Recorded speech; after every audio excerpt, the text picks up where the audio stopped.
Want to replace your fridge door seal? With these steps, you'll have it fixed in no time. What do you need? A new door seal. Step 1. Remove the old door seal. The old door seal is best loosened by starting at the top corner. Try to pull the old door seal loose from the seam by pulling it towards you. After that, you can easily pull the rest of the door seal loose from the door. Step 2.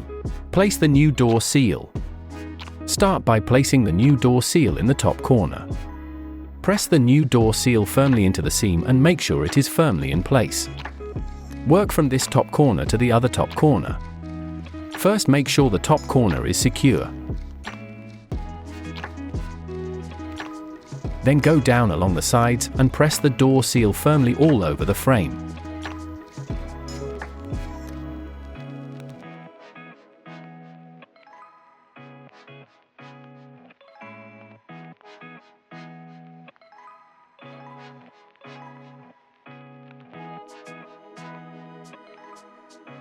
You've replaced the door seal and the fridge is ready to use again.